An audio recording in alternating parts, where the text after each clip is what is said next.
주의 날 주의 전에 나온 여러분 모두를 축복합니다. 날씨가 많이 더우시죠? 너무 더우니까 모든 게 힘들고 어렵고 짜증날 수밖에 없는 환경입니다. 그리고 들려오는 소식들도 역시 짜증나는 소식들만 들려와요. 행복한 소리, 마음이 평강을 주는 소리보다는 어렵고 힘들고 세상이 왜 이래 하는 그런 소리들만 우리 귀에 들려옵니다. 특별히 교육 현장이 무너져 내렸습니다.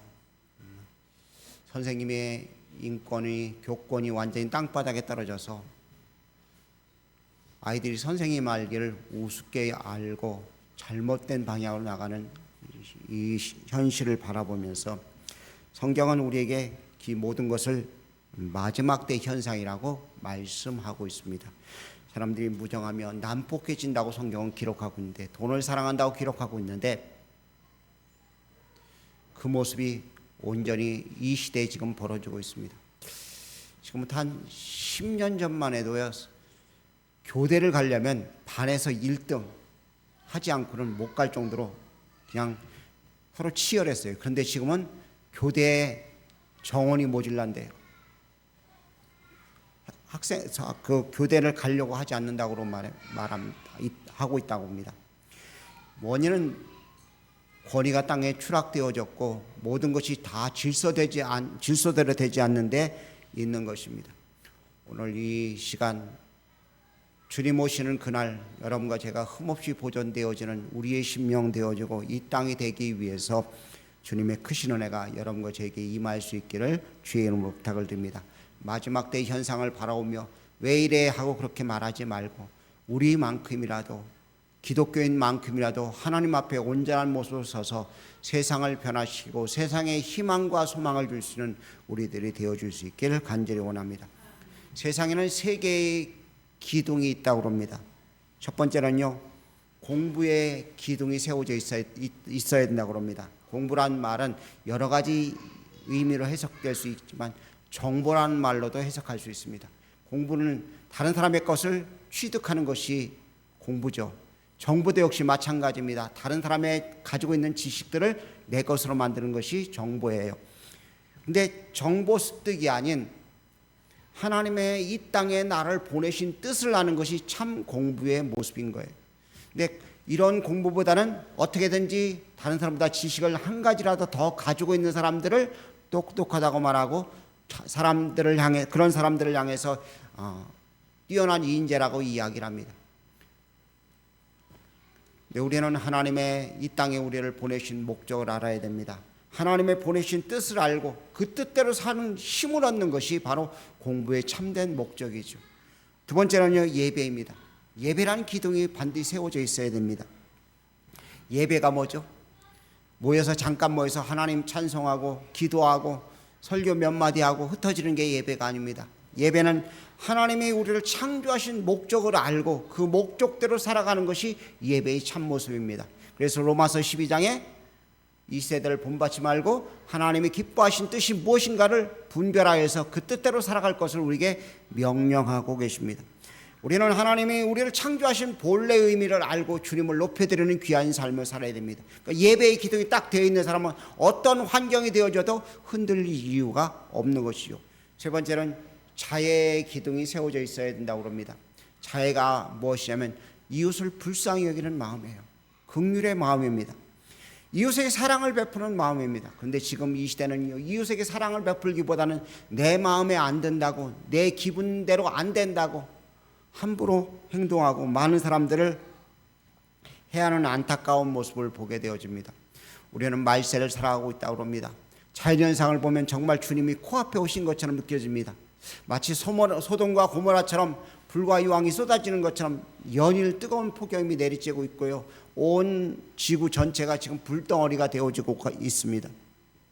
한쪽에서는 폭우가 쏟아지고 또 태풍이 올라오고 있습니다. 일본으로 간다길래 야 잘됐다 그랬더니 또 우리나라로 방향을 튼대요. 일본도 가도 안 되고요, 우리나라 와도 안 되겠죠. 피해가 최소화되어야 되겠죠. 이 마지막 때를 살아가는 우리들은요, 우리들이 어떻게 살아야 될 것인가? 교회 공동체의 참 모습을 분명히 알고 살아야 될 줄로 믿습니다. 그러기 위해서는 교회 공동체의 모습이 어떤 모습인가에 대한 이야기를 지금 데살로니가서에서 이야기합니다. 데살로니가서는 종말에 대한 이야기를 하면서 우리가 어떻게 살아야 될 것인가에 대한 이야기를 하고 있습니다. 오늘 본문의 말씀을 통해 세 가지 이야기를 나누려고 합니다. 첫 번째는 서로를 인정해주고 사랑하는 것이 교회 공동체의 참된 모습인 것입니다.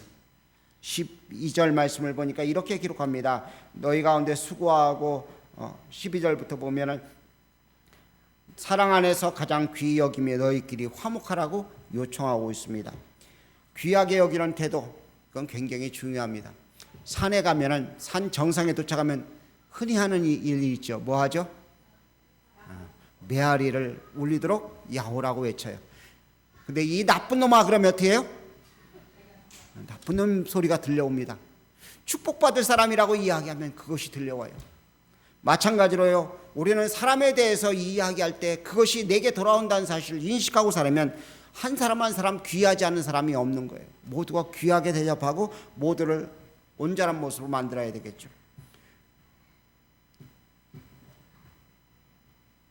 부안에서 청소년들 보이스카우트들이 지금 캠프를 하고 있죠. 근데 문제가 생기니까요, 전 정권에서 잘못했다고 이야기하고, 또 반대편 쪽에서는 지금 정부에서 잘못해서 이런 현상이 나타났다고 이야기합니다. 영국도 철수하고 미국도 철수하고 주변 나라들이 막 철수하면서 그쪽이 아닌 다른 곳 호텔을 얻어가지고서 지내면서 열악한 시설에 대해서 국격이 완전히 땅에 추락했습니다. 원인은 무엇이에요? 내가 잘못했습니다. 내 탓입니다. 다음부터는 잘 하도록 하겠습니다. 그러지 않고는 누구 탓이라는 탓만 하다 보니까 문제가 생겨진 것입니다. 지금 우리가 살고 있는 이 시대는 그래요. 한데 그리스도인들만큼이라도 그러지 말아야 됩니다. 하나님의 택한 우리들만큼이라도 남의 탓하지 않고 다른 사람을 존중하고 사랑하는 삶을 살아가는 것, 이웃을 향해서 이렇게 살아가는 것이 여러분과 제가 해야 될 일로 믿습니다.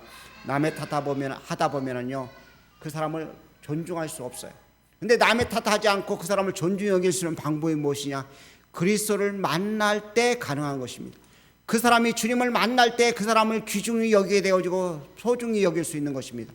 저 사람 나와 함께 천국 갈 사람이라고 그러면 함부로 대할 수 없는 것이죠. 저 사람이 정말 주님의 핏값으로 산 사람이라고 인식하게 되면 함부로 대할 수가 없는 거예요. 근데 교회 안에 공동체라고 이야기하면서 사랑의 가족이라고 이야기하면서 서로 시기 질투한다면 이건 큰 문제입니다. 우리가 주님의 사랑을 가지고 사랑할 수 있는 귀한 자가 되어야 될 줄로 믿습니다. 교회의 공동체가 정말 해야 될 일은 서로 사랑하는 일입니다. 여러분과 제가 서로 사랑하는 귀한 일들을 이루어나가는 복된 자들 되어줄 수 있기를 간절히 원합니다. 그래서 오늘 본문 말씀 앞에 부분을 보면 쭉 하니 이웃들을 향해서 하고 있는 이야기들을 하고 있습니다. 그 핵심은 그를 인정해주고 그를 격려해주고 그를 사랑하라는 이야기를 하고 있는 것입니다. 두 번째는요, 우리 개인의 신앙의 모습을 바로 세우라는 것입니다. 여러분, 믿는 사람이 어떻게 살아야 될까요? 하나님의 뜻을 이루는 삶입니다. 근데 그 뜻이 어떤 것이라고 본문에는 말씀하고 있느냐? 항상 기뻐하고 쉬지 말고 기도하고 범사에 감사하는 것이라고 말하고 있습니다. 기도하고 기뻐하고 감사하는 신앙의 참모습이 우리 속에 있는가를 진단해 보아야 될 줄로 압니다. 여러분과 제가 정말 참모습을 이룰 수 있는 신앙인의 모습을 보여야 될 줄로 압니다. 정말 기뻐하십니까? 짜증나지 않으십니까? 불평하지 않으십니까? 정말 기도하고 계십니까? 모든 일에 감사하고 계십니까? 그렇지 못하죠. 원망과 불평과 짜증이 우리 몸에 배어 있어요. 이것들을 털어버리고 온전히 주 안에서 새로운 모습이 되어지기 위해서는 이웃을 사랑하는 것처럼 내 자신의 모습의 실체를 알고 하나님 앞에 내 신앙을 바로 세워야 될 줄로 믿습니다. 내가 신앙이 좋은 사람인가 나쁜 사람인가를 진단하는 방법은요, 내가 기뻐하고 있는가, 내가 감사하고 있는가, 내가 하나님의 기뻐하시는 바 가운데서 기도하고 있는가를 살펴보면 되어진다는 것입니다. 여러분과 제가 이렇게 살 수 있기를 간절히 원합니다. 우리가 착각하는 것 가운데 기도가 그중에 그 가운데 하나가 기도입니다. 내 원하는 것을 하나님께 아뢰는 것이 기도가 아닙니다.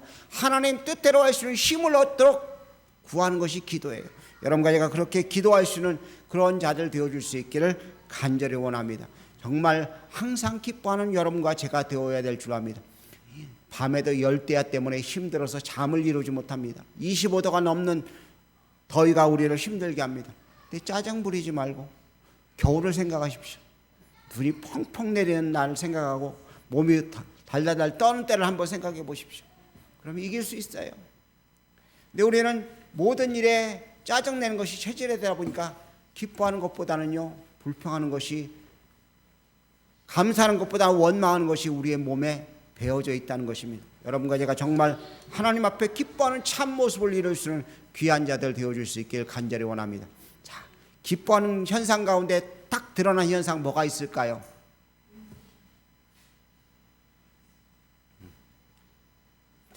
그리스도인들에는요, 너무 경직되어 있어요. 유머가 없어요. 예배 드리러 오면 꽉 굳어가지고 막 이 예배 시간 잘 드려야지, 하나님께 점수 따야지 하나님이 내게 축복하실 것 같은 그런 기분으로 예배를 드리고 있다는 거예요. 그렇지 않아요. 여러분과 제가 언제나 웃고 유머스러운 사람들이 되어줄 수 있기를 간절히 원합니다. 이게 참 모습이 우리 속에 이루어지니까 삶이 유머가 있으니까요, 언제나 기쁨이 넘치고요, 그 사람의 기쁨 때문에 그 영향력이 이웃에게 전달되어지는 거예요. 내가 경직되어 있어요. 예를 들어 얼굴에 인상을 4천짜리 딱 그리고 안에 들어갔다가 한번 가정합시다. 저 집 사람이 저를 보고 당신은 왜 이렇게 인상을 찌푸리고 있느냐고 이야기한다고 합시다. 그러면 어떻게 돼요? 서로 3차 전쟁이 일어나겠죠. 여러분은 안 하시는가 보네요. 3차 전쟁. 그런데 언제나 웃고요, 언제나 유머스럽게 짜증스러운 소리를 내도 받아 넘기면은요, 문제가 없는 거예요. 여러분과 제 신앙의 참모습을 한번 정돈해 보시기 바랍니다. 그냥 교회 와서 예배 드리는 것 말고요, 내 지금 삶의 모습이 그리스도인답게 살고 있는가, 주님 앞에 살고 있는가를 한번 진단해 볼 수 있기를 주의 이름으로 부탁을 드립니다. 오늘 본문에 보면 항상 기뻐하고 쉬지 말고 기도하고 범사에 감사하는 것이 우리를 향하신 하나님의 뜻이라고 말하고 있어요. 여러분과의 저의 뜻을 알고 하나님의 뜻을 행할 수 있는 권능의 사람들 되어줄 수 있기를 간절히 원합니다. 세 번째는요, 주님의 주권을 인정해 드리는 거예요. 첫 번째가 뭐라고 그랬습니까?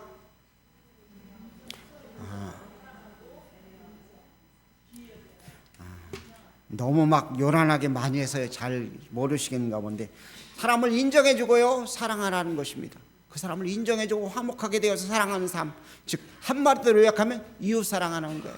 두 번째는요, 자기 자신의 신앙을 바로 정돈하라는 것입니다. 세 번째가 뭐라고요? 하나님의 주권을 인정하라는 것입니다. 근데 주님의 주권을 인정하라는 이야기를 하면서 오늘 본문 말씀에 19절 말씀에 뭐라고 시작하느냐? 성령을 소멸하지 말라고 말씀하고 있습니다. 성령님을 소멸하지 말라. 소멸이 뭐죠?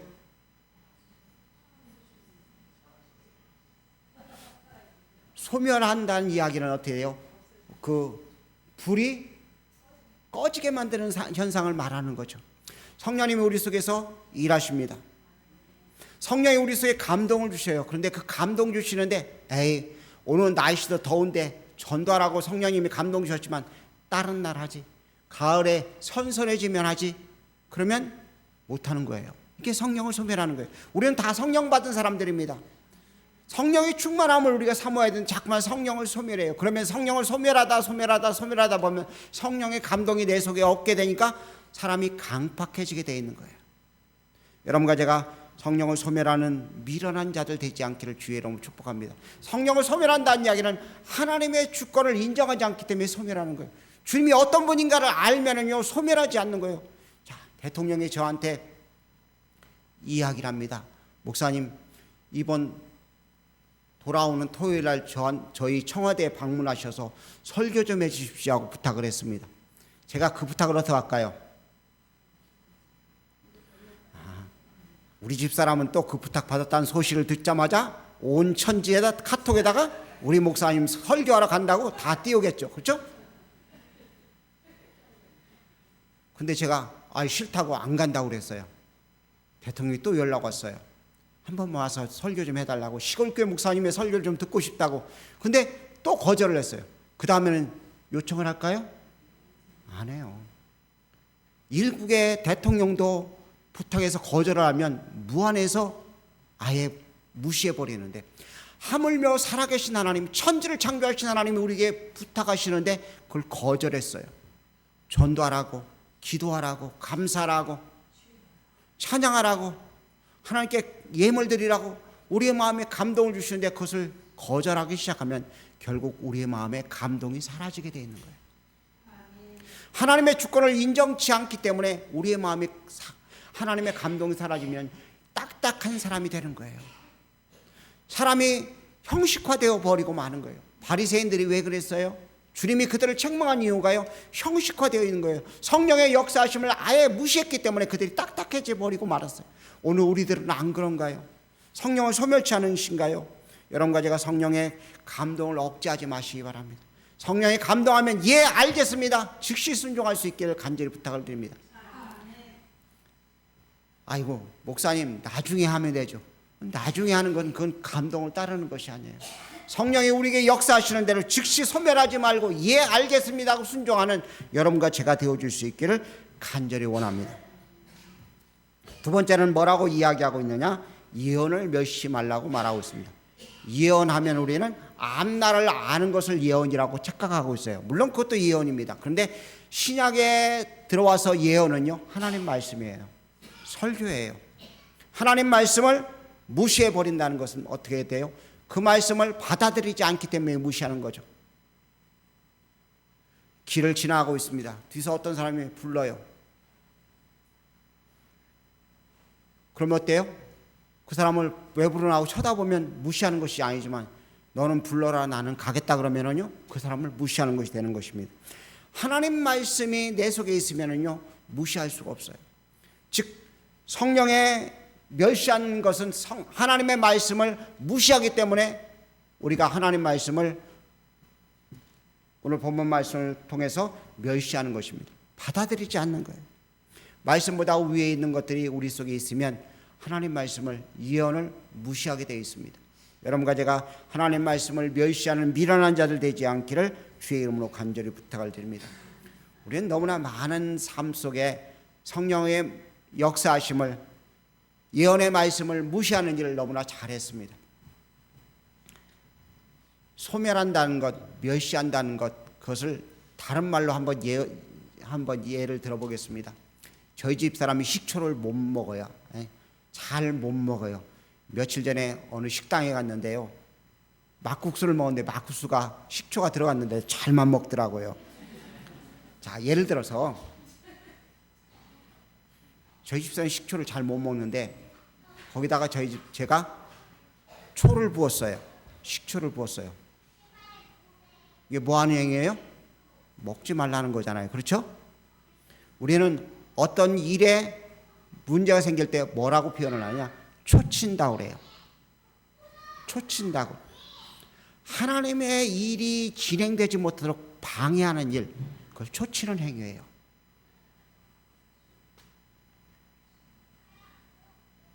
하나님의 감동을 무시해버리고요, 하나님의 예언의 말씀을 멸시하는 것은 바로 초치는 거예요. 하나님의 위대한 일들, 하나님의 놀라운 일들을 방해하는 것, 하나님의 주권을 무시하기 때문에 이런 현상들이 나타나는 것입니다. 오늘 여러분과 제가 하나님의 귀한 역사를 인정해드리고 움직이는 귀한 자들 되어주기를 간절히 원합니다. 불을 붙이는 게 참 어려워요. 옛날 어렸을 때 장작불을 붙이고 연탄불을 붙이죠. 연탄불 꺼지면 어떻게 해요?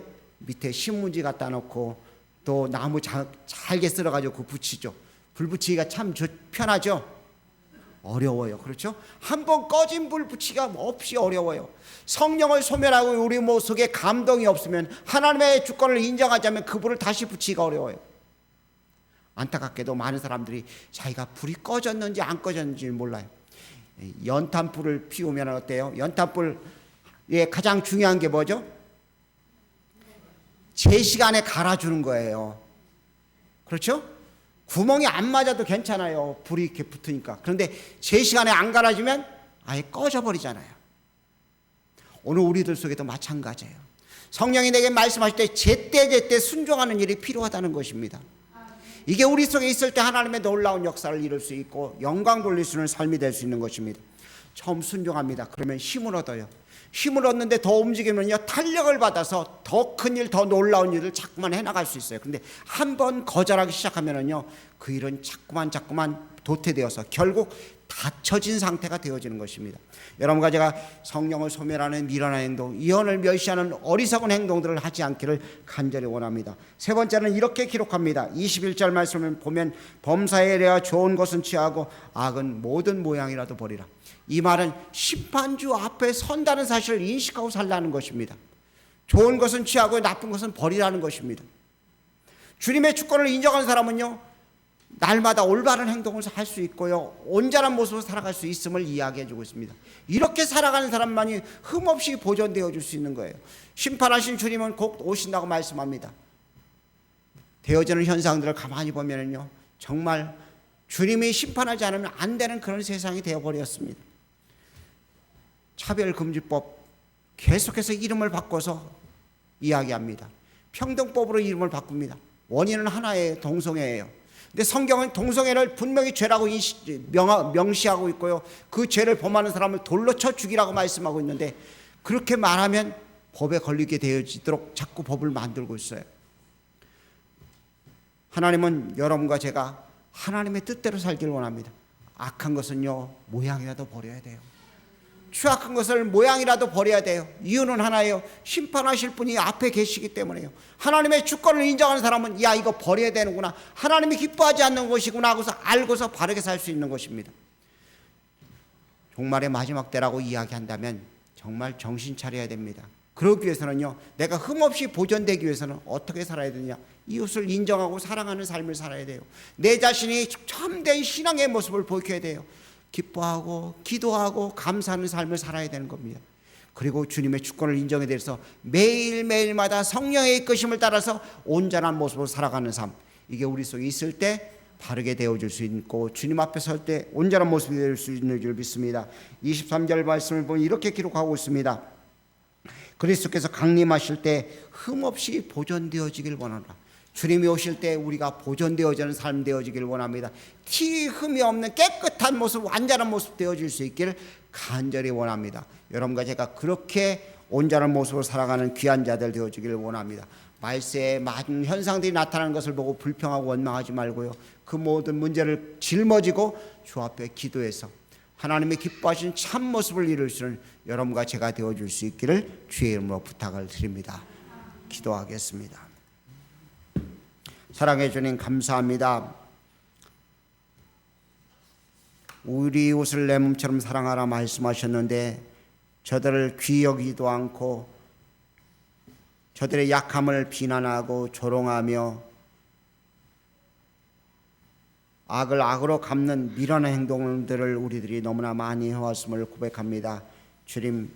주님의 사랑을 가지고 인정하며 사랑하는 자들 되어지길 원하오니 저희들 가운데 함께 하셔서 참모습을 이룰 수 있도록 은혜를 더해 주옵소서. 주님, 우리의 신앙의 참모습이 온전히 매일매일마다 나타난 바 되어지길 원합니다. 주 앞에 신실한 자들 되어져서 기뻐하며 기도하며 감사하는 자가 되어지길 원하오니 하나님의 뜻을 온전히 이루게 도와주시옵소서. 성령의 역사하심을 온전히 인정하며 주님의 주권을 인정해서 성령을 소멸치 아니하고 예언을 멸시치 아니하며 하나님의 심판대 앞에 선다는 사실을 잊지 아니하고 날마다 바로 살아갈 수 있도록 복 주시옵소서. 온전케 하신 하나님의 큰 사랑을 찬송하옵고 살아계신 예수님의 귀하신 이름으로 기도 올려옵나이다. 아멘.